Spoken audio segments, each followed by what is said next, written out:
and irrigation water to more than 24,000 homes, farms, schools, and businesses in Nevada and Placer counties.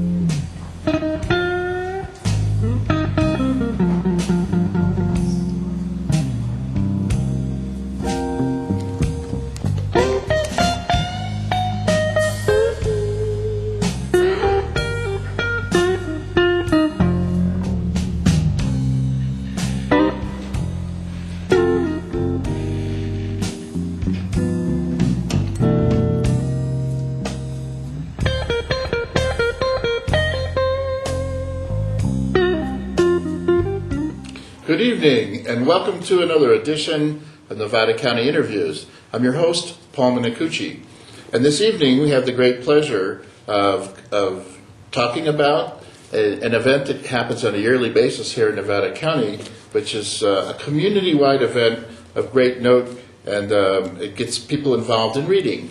It's called Nevada County Reads, and I have with me in the studio Judy Nielsen from the County Office of Education and Jill Sonnenberg, who's the head librarian at Nevada Union, Thank you. And some students who we will introduce in a second. And tonight we're going to be doing a live dramatic reading of the book of the year, The Book Thief. It's a great book. We appreciate the efforts you guys put into getting this. And the idea behind Nevada County Reads is that everyone in the county ought to go out, buy this book, and read it, and talk to your kids about it, and join book clubs, and really get into the spirit of this literary adventure. It's a fantastic book. But before we get into the book itself, Judy, Jill, let's talk a little bit about what Nevada County Reads is, how it got started, and perhaps how we choose books around here. Judy. Okay, well, first of all, we're in our 7th year of the program, and it is sponsored by the Nevada County Superintendent of Schools Office and the Nevada County Library. And the way we really initially got into doing this, first of all, it's a national event. Mm-hmm. So it happens in many cities across the United States, not at any particular time, just when your community decides to do it.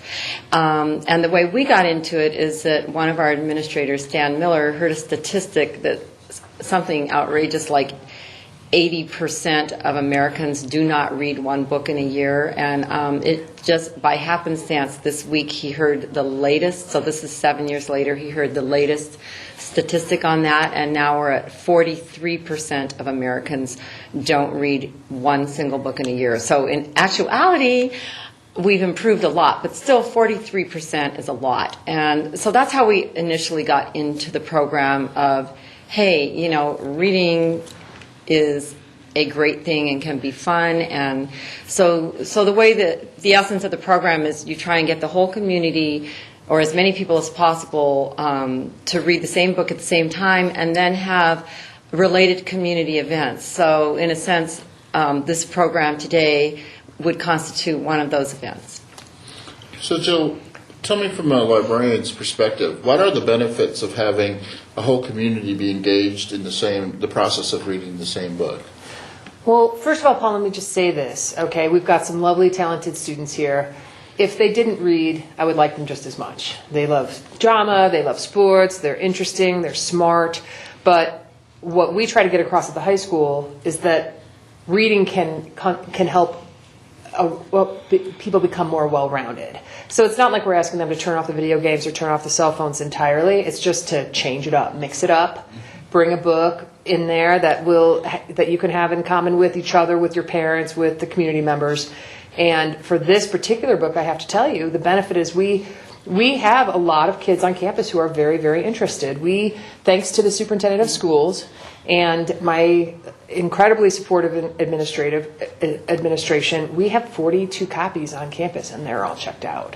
So it's going well. And we had a lot of excitement around the writing competition that, again, the superintendent of schools is very graciously, very generously putting on. And so it's excitement. It's Right. enthusiasm and that's something that I think that we could all use a little bit more of. And as most of the people in the community who know us, there's nobody in the whole county that's a bigger digital media fan than myself. And we're going to be moving towards the Nevada County Digital Media Center. A new proposition will be housed up at Grass Valley Group, so it's very exciting. And I think what happens at some times, though, is that we get so taken with new technology and with the excitement of new technology. And I'm one of those. I try to be as young as I can, so I Twitter and I tweet, and I have a Twitter account, and Facebook, and I find it exciting. But at the same time, I think there's a great deal of fear in the United States as well as the rest of the world that reading is going to be passé, and so I think these kinds of programs seem to me to be one of the ways to spur people to read, not forget about the great tradition of reading.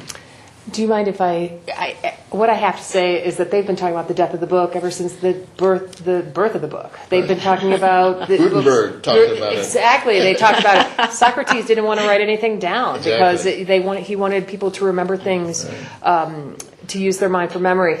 The statistics that I read say that younger people are actually reading a great deal more, a lot more words per day because of the internet. There's also the research that says that your mind can only read the screen 25% as quickly as you can read a book. I think that a lot of those arguments are not moot, but they're sort of extraneous in that why not curl up with a book for an hour of your day? It's an extremely relaxing part. It can add to the whole person. It's not that it's better or that yes, and also I do think that one of my favorite people, Madeline Helling, says that you can be a much more interesting person if you read a book because you can talk about something other than yourself. Right. So rather than it be about you, or me, it's about this book I've read is really great. And I've frankly had a lot of kids who have read this book that said, this is genius. Right. And so even though I think it was initially designed for adults, it has really captured the imagination of our kids. I know that...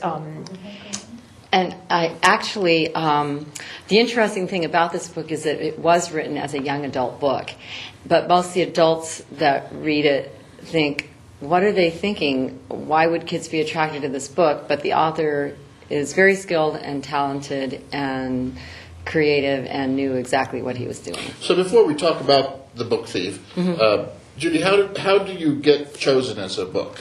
I mean, what's the criteria and what's the process? It's a pretty simple criteria and a somewhat painful process. Yeah. And the criteria is to try and pick a book that will cover the broadest span of people as possible.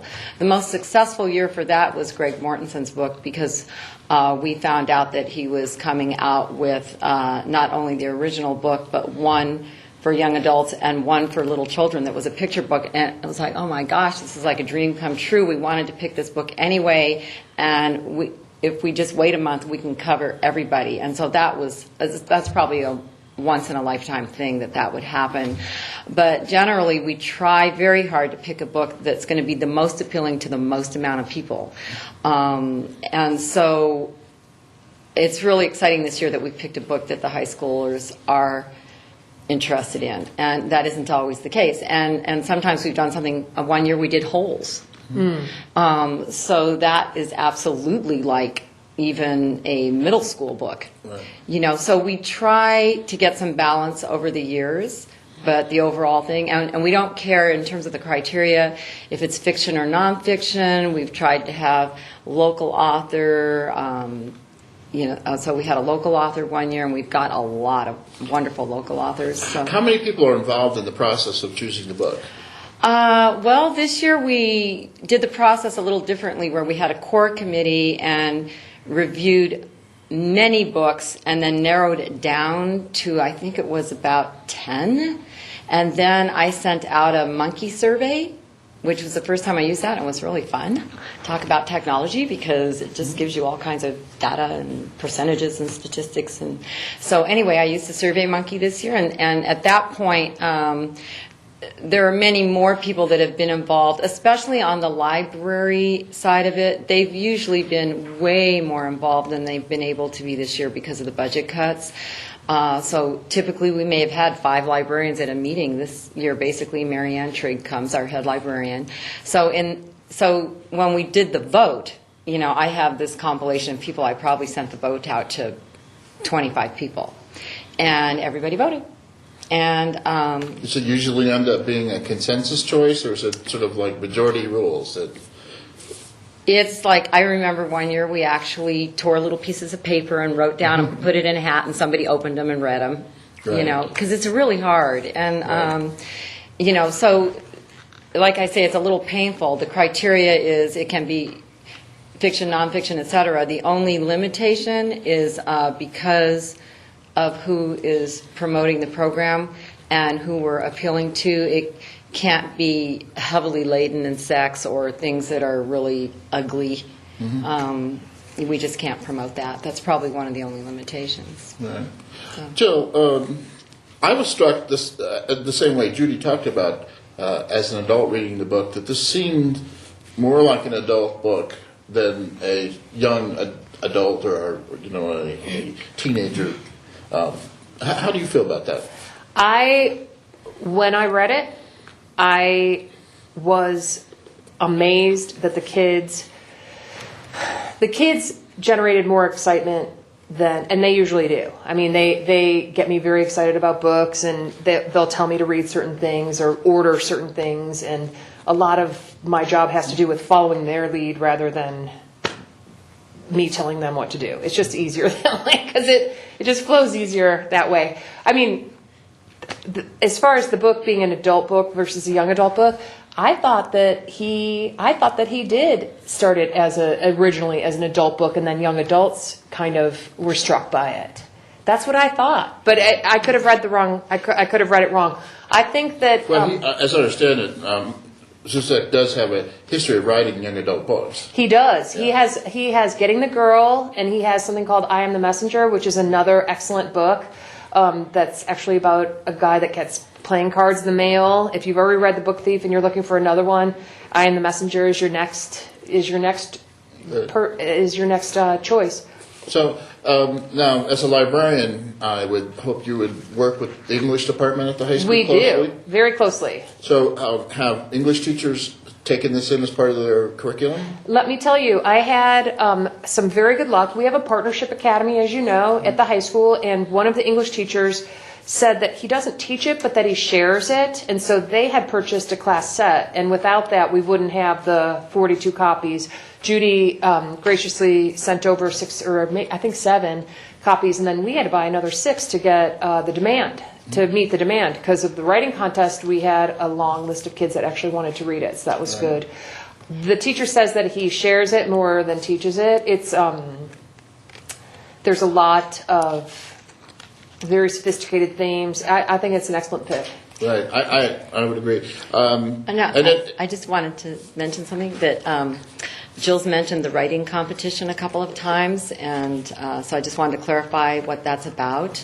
We added a component this year. It's up until now it's been Nevada County Reads, and actually now we call it Nevada County Reads and Writes. And this is the first year we've added a writing component, which constitutes a competition at the high school level. And so we put the challenge out to high school students. We got permission from the publisher to use the first and last sentence of the book as the framework for what they had to write, and they were given the challenge to write their own story in a Zuzak style, and we're right in the midst of the competition right now, and the judges have the papers.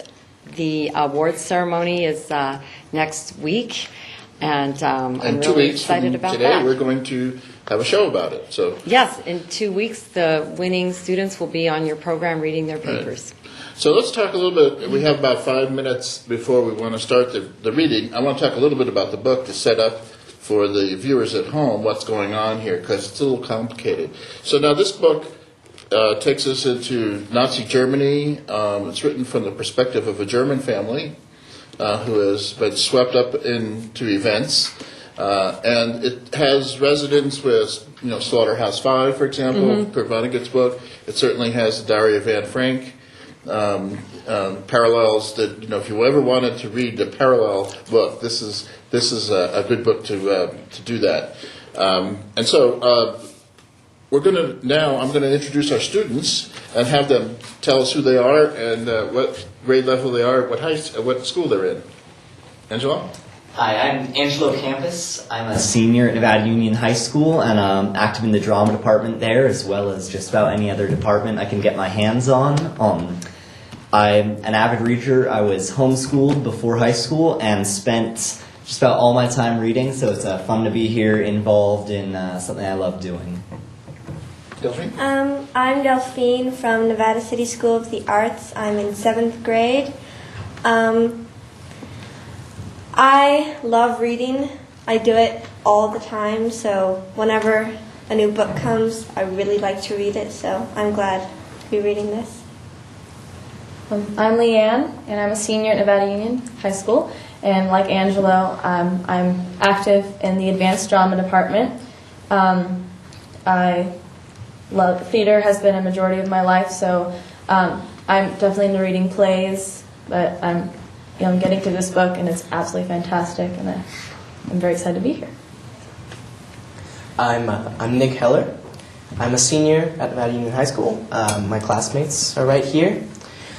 I, as well as them, am active in advanced drama, many plays. I'm in comedy sports, which is an improvisational unit, so it all ties together with my reading of scripts like Lenny does, or Leanne. And I have started this book, and it's very good, and I love reading too, so I'm glad to be here. So we're going to I'll warn the readers that the narrator of the book is Death, and it's an interesting conceit to have third-person narration be done by a character of Death. And Death is actually quite a character, and in some ways it's more humane than the humans that are in the book.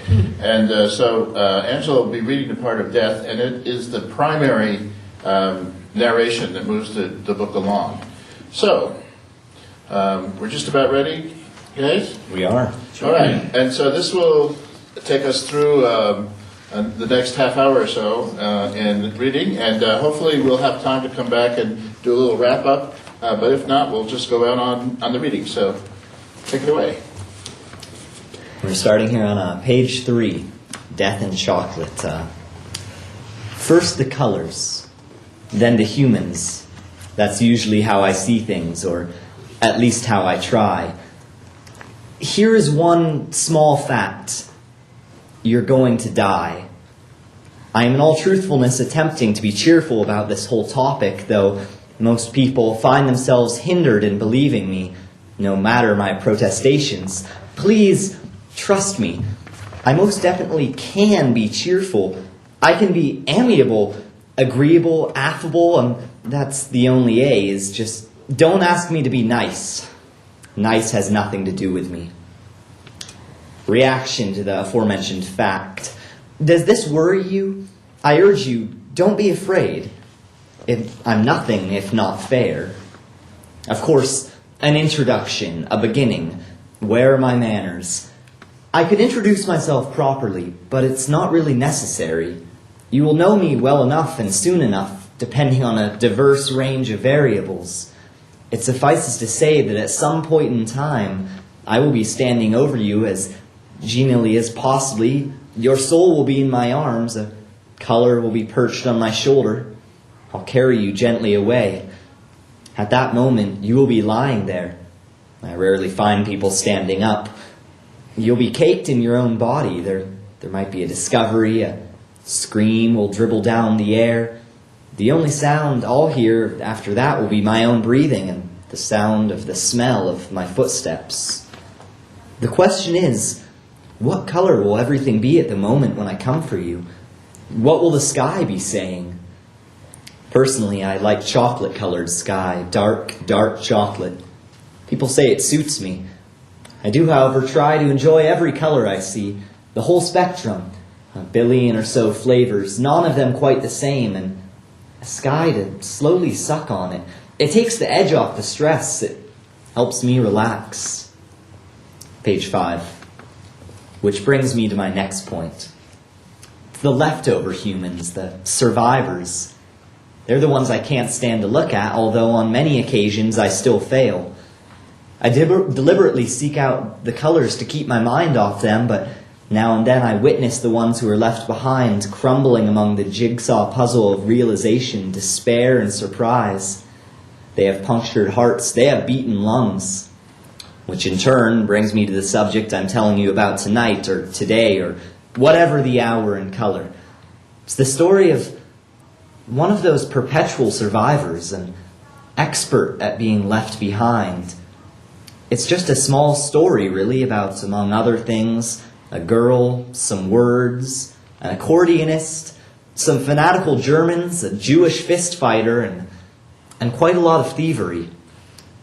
I saw The Book Thief 3 times. Page 12. That last time. That red sky. How does a book thief end up kneeling and howling and flanked by a man-made heap of ridiculous, greasy, cooked-up rubble? Years earlier, the start was snow. The time had come for one. A spectacularly tragic moment. A train was moving quickly. It was packed with humans. A 6-year-old boy died in the third carriage. The book thief and her brother were traveling down toward Munich, where they would soon be given over to foster parents. We know now, of course, that the boy didn't make it. How it happens? There was an intense spurt of coughing, almost an inspired spurt, and soon after, nothing. When the coughing stopped, there was nothing but the nothingness of life moving on with a shuffle or a near-silent twitch. A suddenness found its way onto the lips then, which were corroded brown color and peeling like old paint in desperate need of redoing. Their mother was asleep, and I entered the train.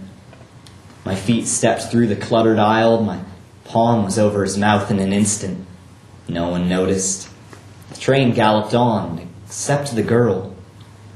With one eye open, one still in a dream, the book thief, also known as Liesel Memminger, could see without question that her younger brother, Werner, was now sideways and dead. His blue eyes stared at the floor, seeing nothing. Prior to waking up, the book thief was dreaming about the Führer, Adolf Hitler. In the dream, she was attending a rally at which he spoke, looking at the skull-colored part in his hair and the perfect square of his mustache. She was listening contentedly to the torrent of words spilling from his mouth. His sentences glowed in delight.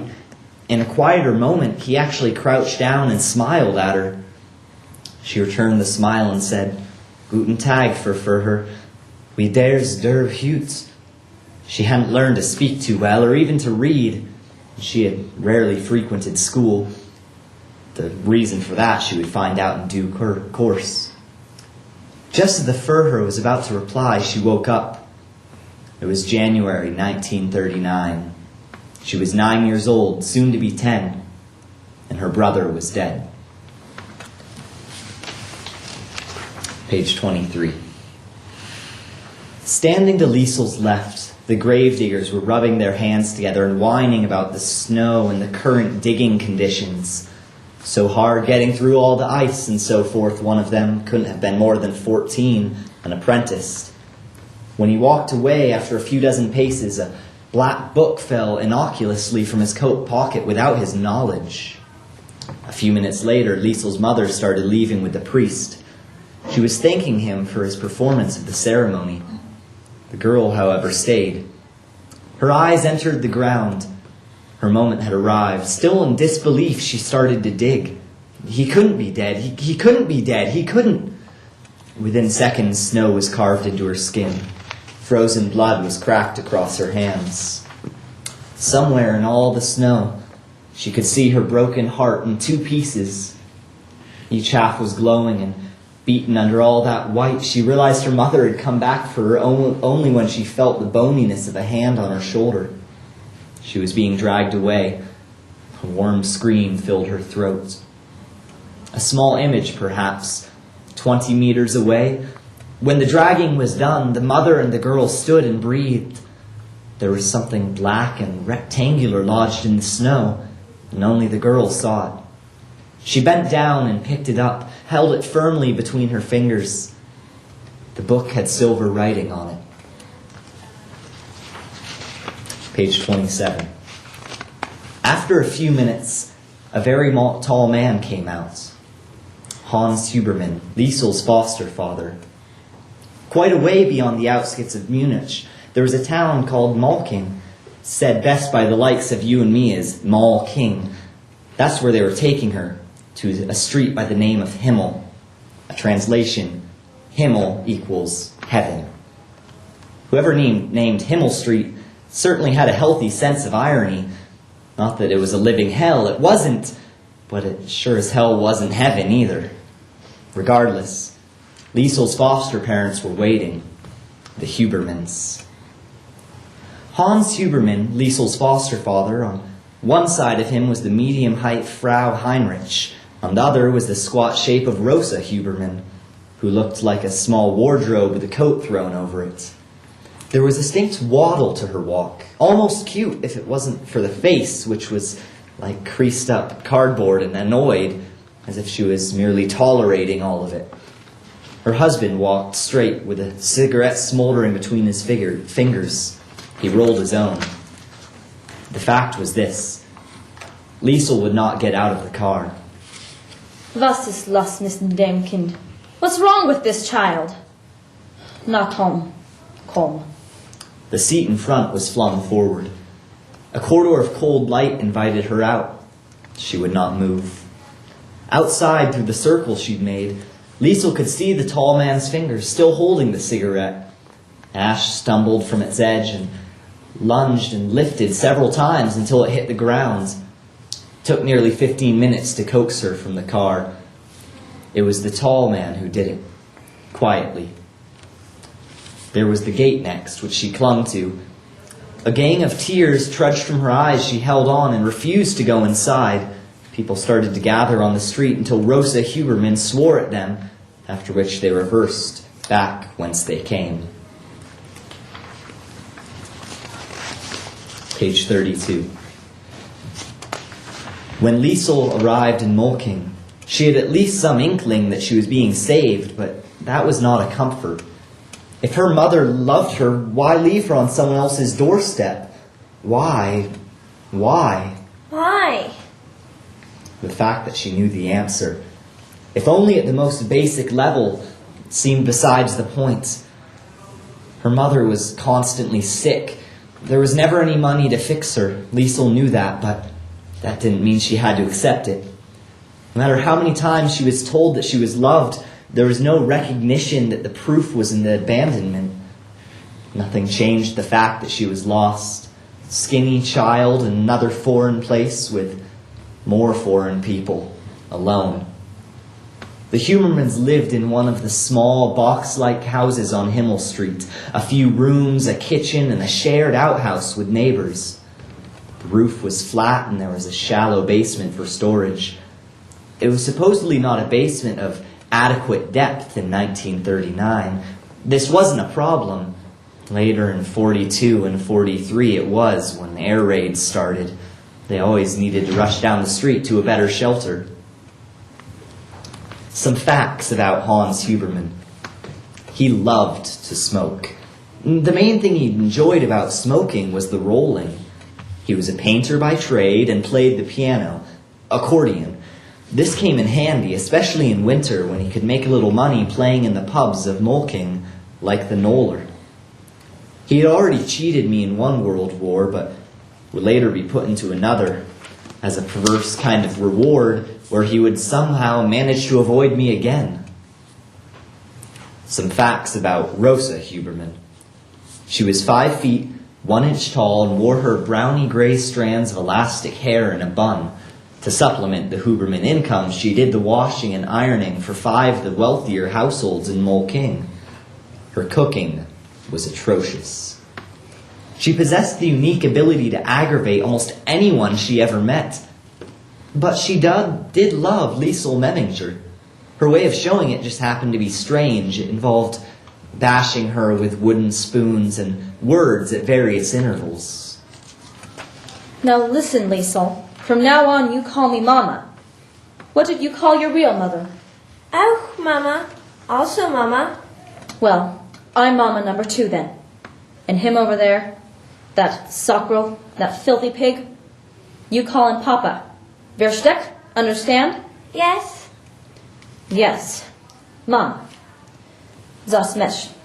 Call me Mama when you talk to me. Page 39.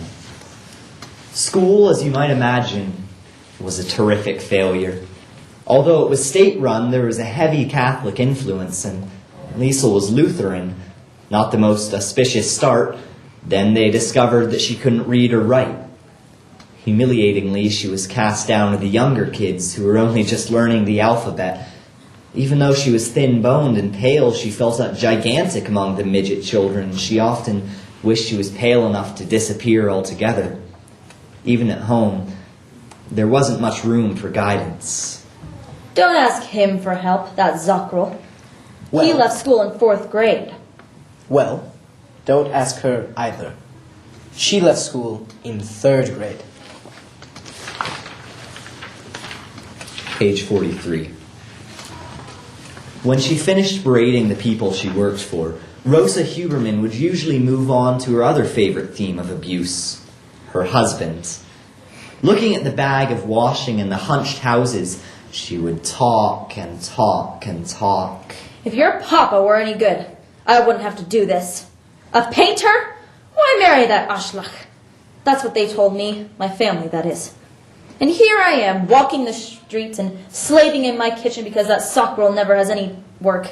No real work, anyway, just that pathetic accordion and those dirt holes every night. Yes, Mama. Is that all you've got to say?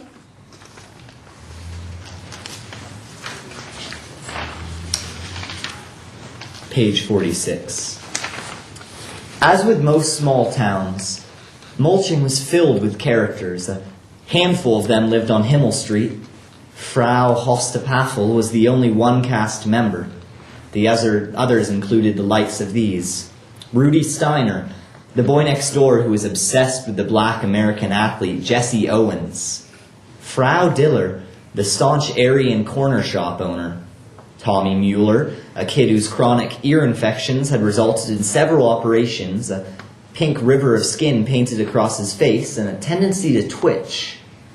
A man known primarily as Pacificus, whose vulgarity made Rosa Huberman look like a wordsmith and a saint. On the whole, it was a street filled with relatively poor people. Despite the apparent rise of Germany's economy under Hitler, poor sides of town still existed. As mentioned already, the house next door to the Hubermans was rented by a family called Steiner. The Steiners had 6 children. One of them, the infamous Rudy, would soon become Liesel's best friend and later her partner and sometimes catalyst in crime. She met him on the street. A few days after Liesel's first bath, Mama allowed her out to play with the other kids. On Himmel Street, friendships were made outside, no matter the weather. The children rarely visited each other's homes, for they were small and there was usually very little in them. Also, they conducted their favorite pastimes, like professionals, on the street. Soccer. Teams were well set. Garbage cans were used to mark out the goals. Being the new kid in town, Liesel was immediately shoved between one pair of those cans. Tommy Mueller was finally set free despite having the most useless soccer player Himmel Street had ever seen. It was all nicely for a while until the fateful moment when Rudy Steiner was upended in the snow by a Tommy Mueller foul of frustration. Some facts about Rudy Steiner. He was 8 months older than Liesel and had bony legs, sharp teeth, gangly blue eyes, and hair the color of a lemon. One of 6 Steiner children, he was permanently hungry. On Himmel Street, he was considered a little crazy. This was on account of an event that was rarely spoken about. but widely regarded as the Jesse Owens incident, in which he painted himself charcoal black and ran the 100 meters at the local playing field one night. Insane or not, Rudy was always destined to be Liesel's best friend. A snowball in the face is surely the perfect beginning to a lasting friendship. A few days after Liesel started school, she went along with the Steiners. Rudy's mother, Barbara, made him promise to walk with the new girl, mainly because she'd heard about the snowball. To Rudy's credit, he was happy enough to comply. He was not the junior misogynistic type of boy at all. He liked girls a lot, and he liked Liesel, hence the snowball. In fact, Rudy Steiner was one of those audacious little bastards who actually fancied himself with the ladies. Every childhood seems to have exactly such a juvenile in midst and mists. He's the boy who refuses to fear the opposite sex purely because everyone else embraces that particular fear, and he's the type who is unafraid to make a decision. In this case, Rudy had already made up his mind about Liesel Memminger. Page 65. First things first. Now, let's get this midnight class started. Liesel sat on the cold, clean sheets, ashamed, elated. The thought of bedwetting prodded her, but she was going to read. She was going to read the book. The excitement stood up in her. Visions of a 10-year-old reading genius were set alight.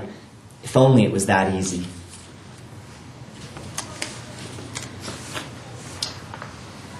Page 157. We move forward now to a cold night struggle. We'll let the book thief catch up later. It was November 3rd, and the floor of the train held on to its feet. In front of him, he read from the copy of Mein Kampf, his savior. Sweat was swimming out of his hands. Finger marks clutched the book. Book Thief Productions officially presents Mein Kampf, My Struggle by Adolf Hitler. Behind Max Vanderberg, the city of Stuttgart opened its arms in mockery. He was not welcome there, and he tried not to look back as the stale bread disintegrated in his stomach. A few times he shifted again and watched the lights become only a handful and then disappear altogether. Look proud, he advised himself. You cannot look afraid. Read the book. Smile at it. It's a great book. The greatest book you've ever read. Ignore that woman on the other side. She's asleep now anyway. Come on, Max. You're only a few hours away.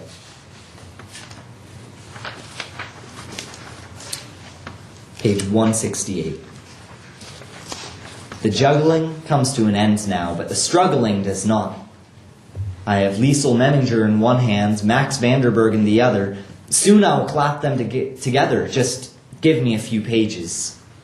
The struggler. If they killed him tonight, at least he would die alive. The train ride was far away now, the snorer most likely tucked up in the carriage she'd made her bed traveling on. Now there were only footsteps between Max and survival. Footsteps and thoughts and doubts. He followed the map in his mind, from passing to mulching. It was late when he saw the town. His legs ached terribly, but he was nearly there. The most dangerous place to be, close enough to touch it. Just as it was described, he found Munich Street and made his way along the footpath. Everything stiffened. Glowing pockets of streetlights, dark passage buildings. The town hall stood like a giant ham-fisted youth, too big for his age. The church disappeared in darkness the farther his eyes traveled upward. It all watched him. He shivered. He warned himself, keep your eyes open. German children were on the lookout for stray coins. German Jews kept watch for possible capture.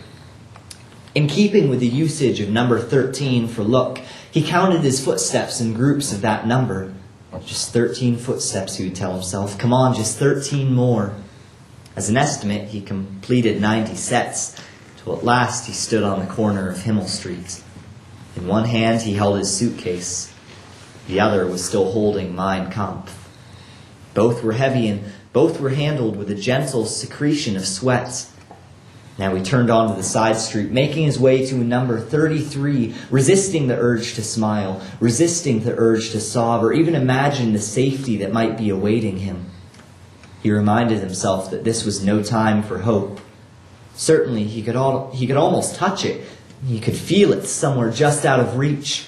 Instead of acknowledging it, he went about the business of deciding again what to do if he was caught at the last moment, or if by some chance the wrong person awaited him inside. Of course, there was also the scratchy feeling of sin. How could he do this? How could he show up and ask people to risk their lives for him? How could he be so selfish? 33. They looked at each other. The house was pale, almost sick-looking, with an iron gate and a brown, spit-stained door. From his pocket he pulled out the key. It did not sparkle, but lay dull and limp in his hands. For a moment he squeezed it, half expecting it to come leaking toward his wrist. It didn't.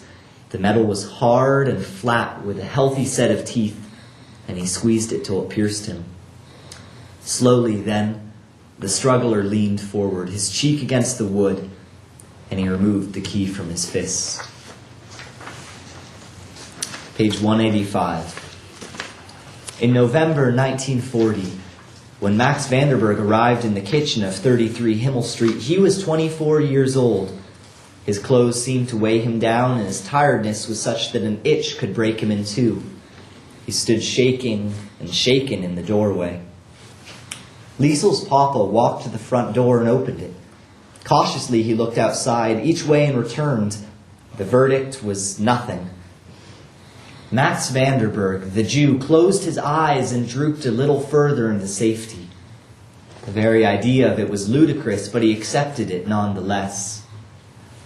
Hans checked. The curtains were properly closed. Not a crack could be showing as he did so. Max could no longer bear it. He crouched down and clasped his hands. The darkness stroked him. His fingers smelled of suitcase metal, Mein Kampf, and survival. It was only when he lifted his head that the dim light from the hallway reached his eyes. He noticed the pajama girl standing there in full view. Papa? Page 122. Exactly what kind of people Hans and Rosa Huberman were was not the easiest problem to solve. It's 199. 199, I'm sorry. Hard handwritten prints. But exactly what kind of people Hans and Rosa Huberman were was not the easiest problem to solve. Kind people, ridiculously ignorant people, people of unquestionable sanity. What was easier to find was their predicaments. The situation of Hans and Rosa Huberman, very sticky indeed. In fact, frightfully sticky. When a Jew shows up at your place of residence in the early hours of morning, in the very birthplace of Nazism, you're likely to expect extreme levels of discomfort. Anxiety, disbelief, paranoia, each plays its part, and each leads to a sneaking suspicion that a less than heavenly consequence awaits. The fear is shiny, ruthless in the eyes. The surprising point to make is that despite the iridescent fear, glowing as it did in the dark, they somehow resisted the urge for hysteria. Alles gut, Liesel. Is everything good? Yes, Papa. As you can see, we have a visitor. He'll sleep in here tonight. Yes, Papa. A few minutes later, Max Vanderburg was in the room, noiseless and opaque. The man did not breathe. He did not move. Yet somehow he traveled from the doorway to the bed and was under the covers.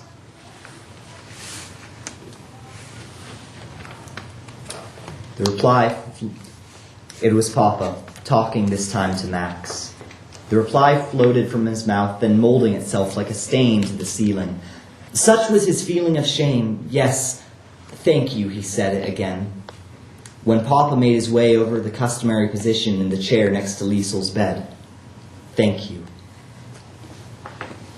Page 277. In the summer of 1941 if the summer of 1941 was walling up around the likes of Rudy and Liesel, it was writing and painting itself into the life of Max Vanderberg. In his loneliest moments in the basement, the words started piling up around him. The visions began to pour and fall and occasionally limp from out of his hands. He had what he called just a small ration of tools, a painted book, a handful of pencils, and a mind full of thoughts. Like a simple puzzle, he put them together. Originally, Max had intended to write his own story. The idea was to write about everything that had happened to him, all that had led him to Himmel's Street basement, but it was not what came out. Max's exile produced something else entirely. It was a collection of random thoughts and how he chose to embrace them. They felt true. They were more real than the letters he wrote to his family and to his friend Walter Kugler, known very well that he could never send them. The desecrated pages of Mein Kampf were becoming a series of sketches, page after page, which to him summed up the events that had swapped his former life for another. Some took minutes, some took hours. He resolved that when the book was finished, he'd give it to Liesel, when she was old enough and hopefully when all this nonsense was over. From the moment he tested the pencils on the first painted page, he kept the book close at all times. Often it was next to him or still in his fingers as he slept. One afternoon, after his push-ups and sit-ups, he fell asleep against the basement wall. When Liesel came down, she found the book sitting next to him, slanted against his thigh, and curiosity got the better of her. She leaned over and picked it up, waiting for him to stir. He didn't. Max was sitting with his head and shoulder blades against the wall. She could barely make out the sound of his breath coasting in and out of him as she opened the book and glimpsed a few random pages.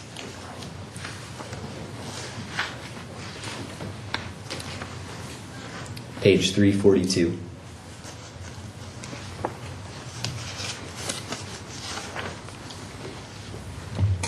Don't talk. The party. They're checking basements to make shelters. Smart girl. They had a minute to come up with a plan, a schmozzle of thoughts. We'll just put him in Liesel's room, under the bed. That's it? What if they decide to search our rooms as well? Do you have a better plan? Correction. They did not have a minute. Open up! Their heartbeats fought each other, a mess of rhythm. Liesel tried to eat hers down, and the taste of heart was not too cheerful. Jesus, Mary. On this day, it was Papa who rose to the occasion. He rushed to the basement door and threw a warning down the steps. When he returned, he spoke fast and fluent. Look, there is no time for tricks. We could distract him 100 different ways, but there is only one solution. Nothing. Nothing? Are you crazy? Nothing. We don't even go down there. Not a care in the world. Everything slowed. Rosa accepted it. Clenched with distress, she shook her head and proceeded to answer the door. Liesel, just stay calm. Verstehen? Yes, Papa. She tried to concentrate on her bleeding leg. At the door, Rosa was still asking the meaning of this interruption when the kindly party man noticed Liesel. Ah, the maniacal soccer player. How's the knee? You don't usually imagine the Nazis being too chirpy, but this man certainly was. He came in and made as if to crouch and view the injury. Does he know, Liesel thought? Can he smell we're hiding a Jew? Papa came from the sink with a wet cloth and soaked it onto Liesel's knee. His silver eyes were caring and calm. The scare in them could easily be mistaken as concern for the injury. It can't sting enough. Maybe it will teach her a lesson. I don't think this girl is learning any lessons out there, Frau Huberman. Huberman. I think she teaches lessons to all those boys. Am I right, young girl? Sorry. Papa gave Liesel's knee a final dab. You'll have a nice bruise there too, Liesel. Certainly. first store on the right. Please excuse the mess. I wouldn't worry. It can't be worse than some of the others I've seen today. This one? That's it. The longest 3 minutes in Huberman's history. Papa sat at the table. Rosa prayed in the corner, mouthing the words. Liesel was cooked. Her knee, her chest, the muscles in her arms. I doubt any of them had the audacity to consider what they'd do if the basement was appointed as a shelter. They had to survive the inspection first. Page 345.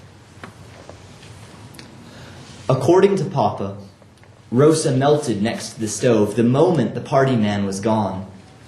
They collected Liesel and made their way to the basement, removing the well-placed drop sheets and paint cans. Max Vanderberg sat beneath the steps, holding his rusty scissors like a knife. His armpits were soggy, and the words fell like injuries from his mouth. It was too late now for apologies. That's where we end today. Well, thank you very much for the wonderful reading. We have just a few minutes left, so let me ask our students a few questions. This is the first time you guys have had a chance to actually read the book, right? Yeah. What are you thinking, Angela? It's written very interestingly. It's as someone who's read a lot of books, it's really refreshing to find a book written in almost completely different style. Death as a narrator, the way it's arranged. You can't see from us reading it, but even just the way the book is written is very interesting with the way the text is spaced and positioned.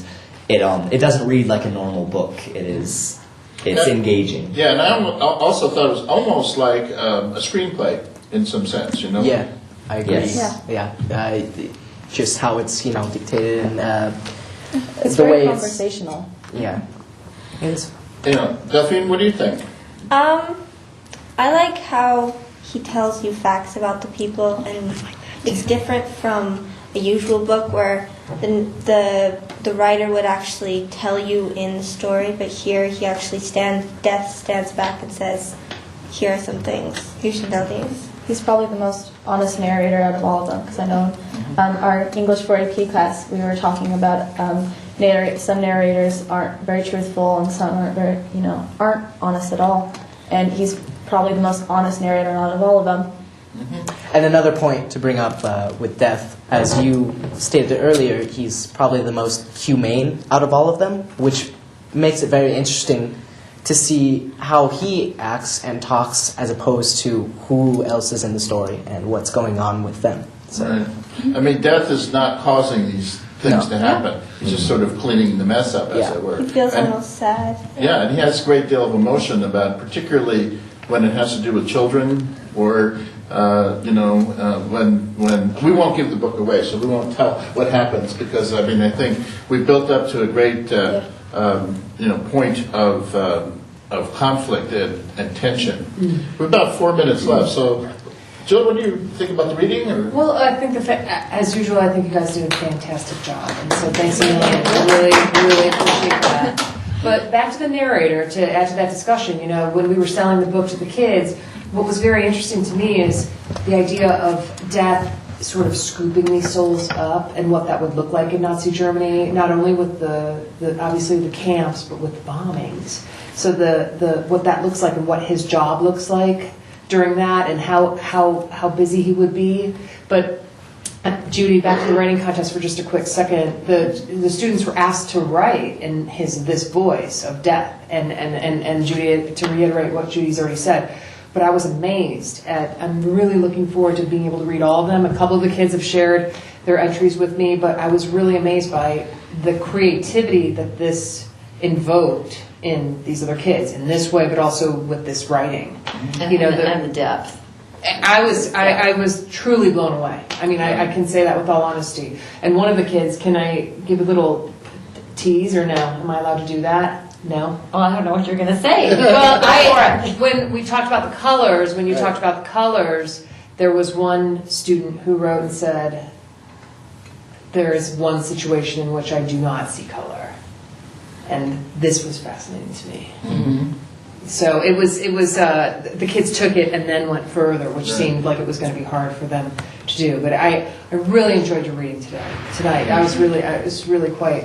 There's no wonder that they're in the advanced drama. And the thanks to Mr. Metcalf, thanks to Rob for putting this forth to you, and here's looking forward to a lot more collaboration in the future. Right. Nice. Well, since I'm a playwright and you guys are actors, what do you say we take the next step and actually do the reading? Yeah. It's pretty close, isn't it? I think Already, it's easily amazing how much. convertible. Yeah. It'll have to be after May. Me and Leanna are in another play. Yeah. Plug for your show right What player here. again? It's called Scapan. It's Uh-huh. adapted from Moliere by Bill Irwin. Yes. It's very. Really funny, and I'm doing the costumes. But you just have to come and see it in May if you want to know about it. So. Yeah. Yeah. You know, Bill Irwin is a Northern California guy, so really interesting. So about a minute left. I'm going to read one on the back of the novel. One of the comments was, Zusak doesn't sugarcoat anything, but he makes his ostensibly gloomy subject bearable the same way Kurt Vonnegut did in Slaughterhouse-Five, with grim, darkly consoling humor. And I think that was what I felt about the book. It was in a way so tangible and human in such a drastic situation, and you just can't imagine how people could have survived that. Well, I want to thank Judy and Jill for being here, and you guys, Leanne, Nick. Thank you. Angela, Delphine, thanks so much for sharing your reading with us. Keep in mind, in 2 weeks, we're going to be back at the studio with the second half, as Judy said, Nevada County Writes.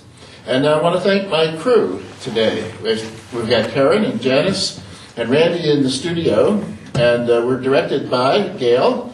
And we have, if I can remember correctly, Marilyn and Diane on the switcher. And Scott on sound.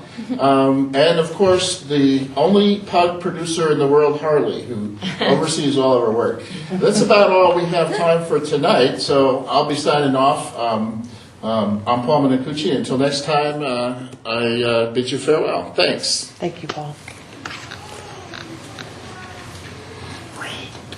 Oh, why don't you read something? Just. A1A quits. The back is an overview of. The country is still holding its breath. Death has never been busier and will become busier still. If I may interrupt, I would like to read this one. Nick Heller, take it away from me. My voice is gone. Great. By her brother's graveside, Liesel Memminger's life is changed when she picks up a single object, partially hidden in the snow. It is the grave digger's handbook, left there by an accident, and it is her first act of book thievery. So begins a love affair with books and words as Liesel, with the help of her accordion-playing foster father, learns to read. Soon she is stealing books from the Nazi book burnings, the mayor's wife's library, wherever there are books to be found. Again. But these are dangerous times. When Liesel's foster family hides a Jew in their basement, Liesel's world is both opened up and closed down. And a superbly crafted writing that burns with intensity, award-winning author Marcus Zuzak. Zuzak.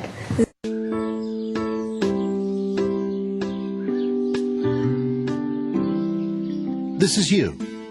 You've been ripped off, or you've spotted a